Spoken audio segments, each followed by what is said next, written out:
Okay, I'm going to make a few short videos to try a few different techniques to find out which approach might work better for us in this hybrid world. Looking at Latin verbs, we focus mostly on the first conjugation. The reality, though, is that the rules for other conjugations are quite similar.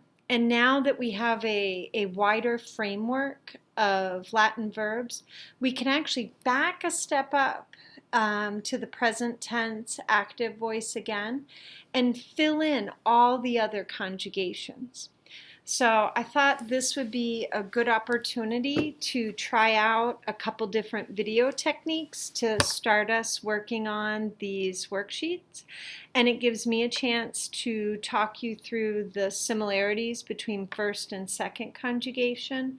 And then when we get on to third conjugation, we'll look at that too. So verbs, active voice, present tense, first and second conjugation. Our example verb for the first conjugation is porto, portari, portavi, portatus, to carry. We remove our re from the infinitive, also the second principal part, and that gives us our root porta, which has that long a ending. The ending vowel of the stem is a long a. If you remember back, I know it's been a while now, but conjugations are grouped by the common stem vowel. So all of our first conjugation verbs ended in the infinitive, long A, R-E. So when we cut off that R-E, we had long A for the entire group.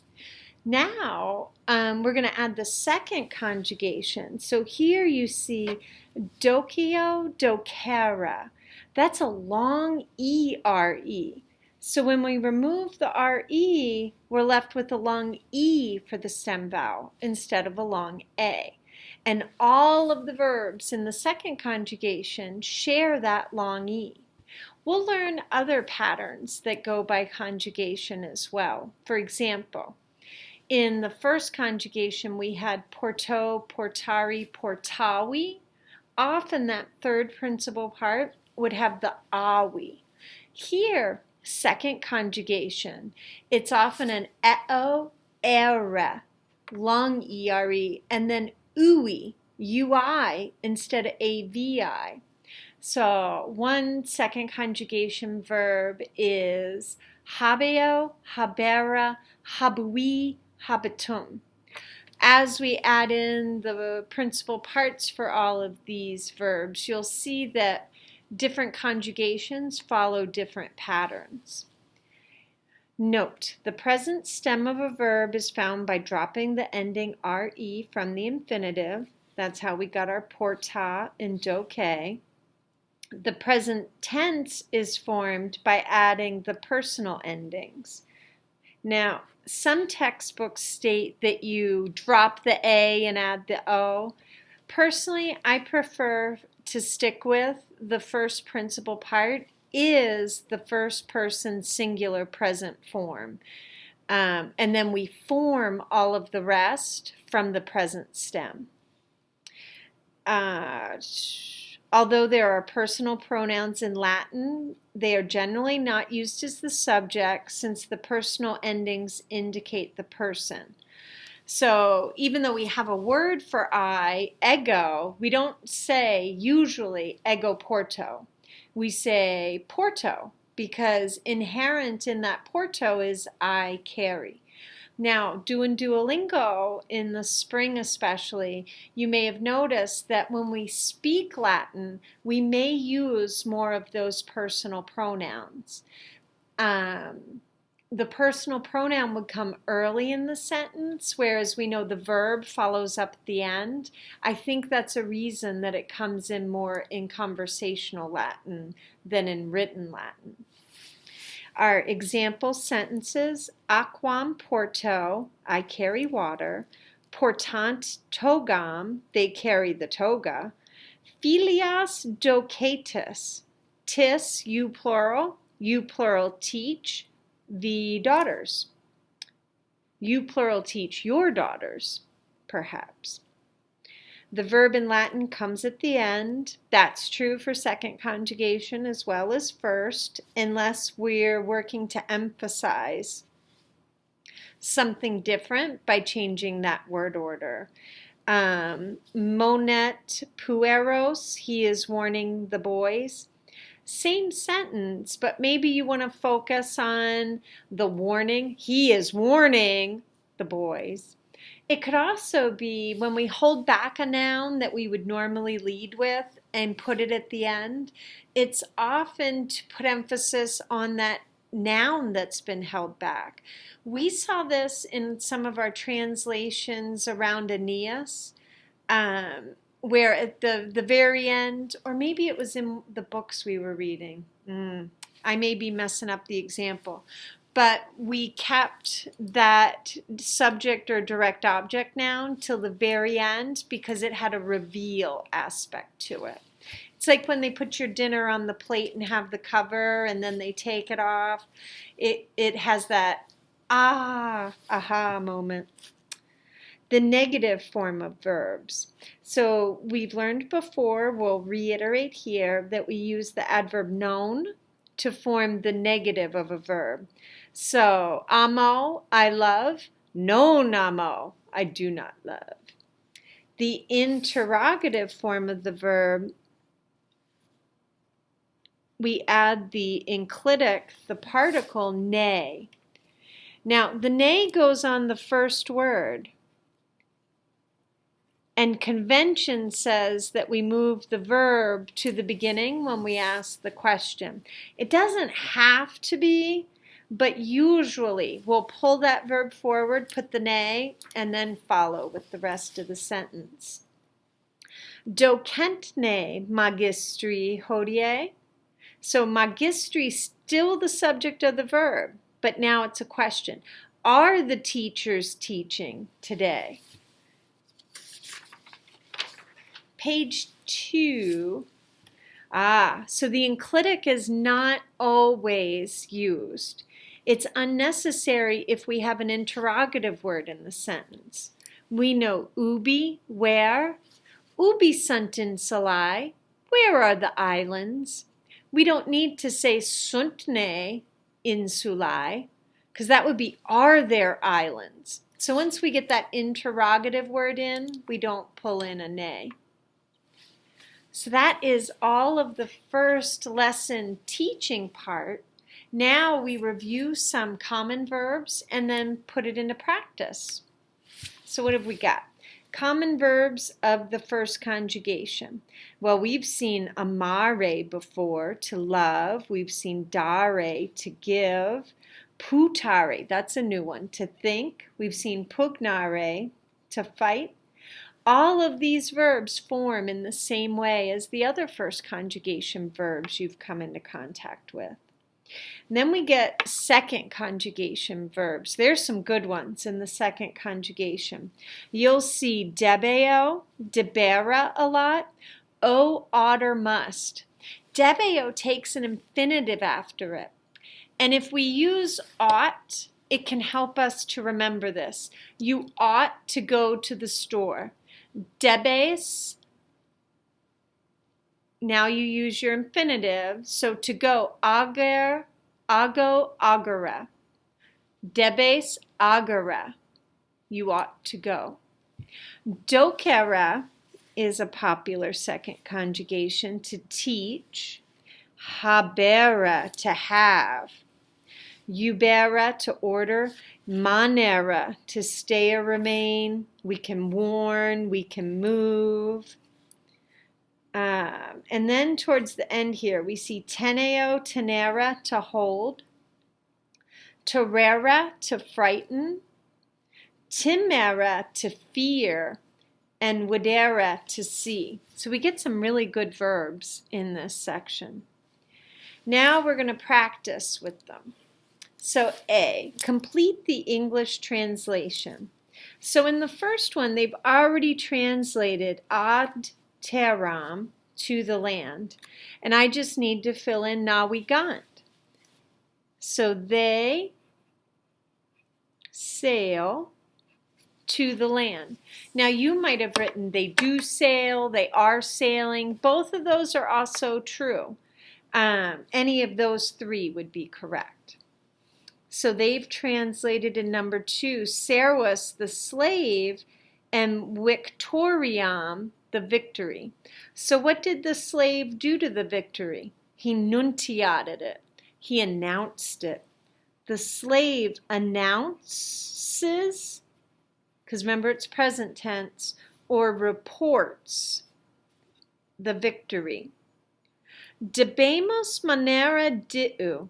Diu is the long time. Debemos, we ought, we must. I'm going to go with the we ought. And then I know I'm going to have that infinitive to complete the idea. We ought to do something. We ought to, what ought we to do? We ought to stay or remain. That's what manera means. A long time. Amasne patrem. So patrem, they've translated as your father. What else have we got? Amasne. So I see the ne is that enclitic, turning this statement into a question. So my verb form is amas.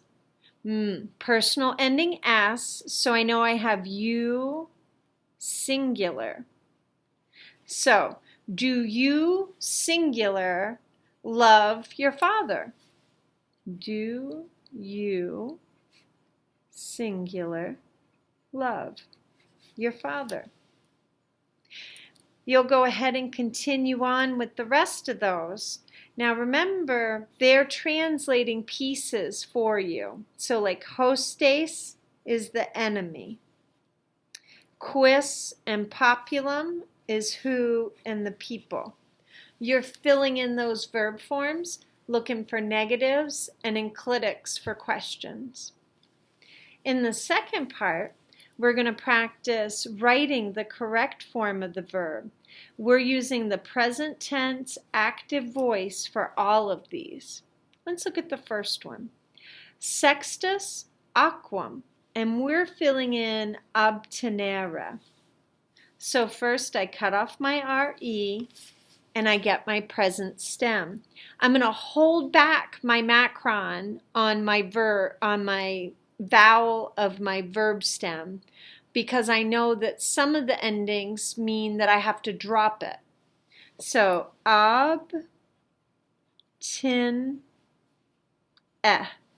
Now if I add an S for you singular, a mus for we, first person plural, or a tis for you plural, I'm going to need that long mark. But if I add a T or an NT for third person, I'm not, because that E is going to be short, just like my A would be. So Sextus, that's a guy's name, and I have no and, so it can't be a compound subject. And my aquam is accusative because it's got the am ending. So I know that I have a third person singular verb form. So I add the T, obtinet. Now what about parara? Quid, what, is the farmer preparing? Paro, parara. Oh, and it's not the farmer, it's the farmers. So I need third person plural. So I'm going to start with my stem, P-A-R-A. I'm going to hold back that long mark. Now I need third plural. O or M, S, T, mus, tis, N-T. N-T's the one I want. Parant. Quid agricolae parant? What are the farmers preparing? Nos, meaning we. So they only included the nos here to tell us what subject to include. So we hold horses. Okay, so I need first person plural for tenere. I put my stem, T-E-N-E. First person plural is muss, and I know muss, I keep my long mark, so I'm going to add it now.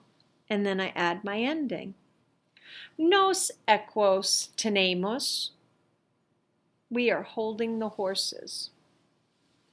So next you'll do Julius et Marcus call their amigos. So here I've got a plural verb because it's compound.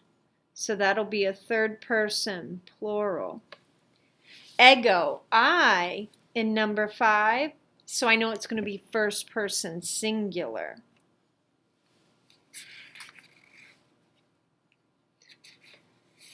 Number 6, it only gives me the word puer. That's my subject. And it's a question. So I'm asking something like, is the boy approaching? So I would need present form, third person singular with the enclitic on it. O apropinquatne. That's a mouthful. Page 3, we continue on. We do you singular, you plural. We practice, this last one. We want to remember that debemos takes an infinitive when we do that one. Okay, so let's take a quick look at a couple examples from each of the remaining exercises. So C, make each sentence negative. So to make a sentence negative, remember I use that adverb known, and I put the known right before the verb. So puellae viam demonstrant becomes puellae viam non demonstrant.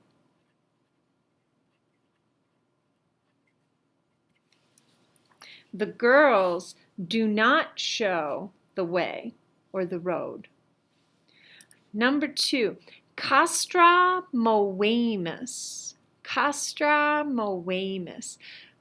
Technically, that would mean we move the camp. It's an idiom. In English, we say we break camp. There's another idiom for pitching camp. Castra ponera, which technically means to put or to place camp. But we talk about striking and breaking camp, not putting and moving. Now we want to make it negative, so we castra, and then right before our verb, non movemos. We do not break camp. We're staying till we win, something like that. So the rest of these you want to turn into negatives. Now we're going to take some sentences and turn them into questions, into interrogatives. So what do we start with? Agricolam expectant. They are waiting or watching for or expecting the farmer. Now I want to ask if they're waiting for the farmer. So I take my verb first, expectantne, and then I follow up with my direct object, agricolam. Expectantne agricolam. Are they waiting for the farmer? Puellas perteret. So perterio comes from terio, to frighten. So remember per takes the accusative, right? And it means through. So to frighten through, it could almost be alarm. So you're frightened all through your body. So perteretne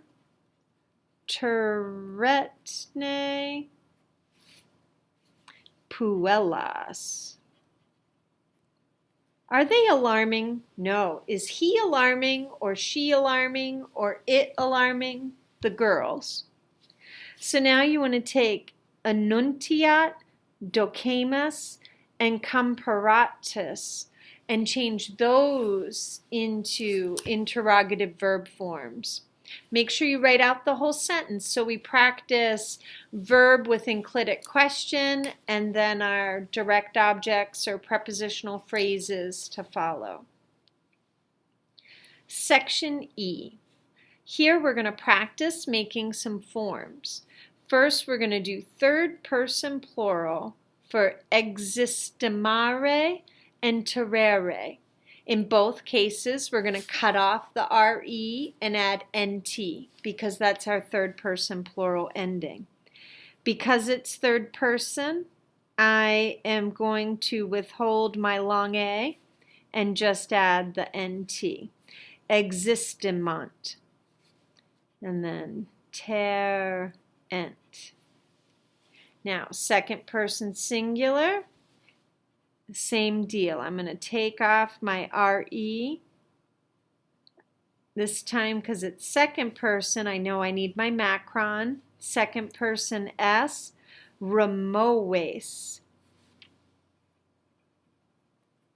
Amas. So now you will continue on. So with monera, instead of doing two verbs in the same form, here monera, you're going to do first person singular and then first person plural. And then you're going to do second person plural and then third person singular. So you'll practice each of those forms. F, we're translating into Latin. So let's look at number 1. He carries. So carries is porto, portare.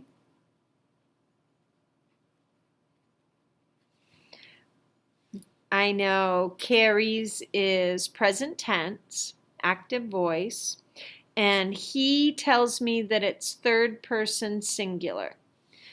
So I'm going to write my stem, porta.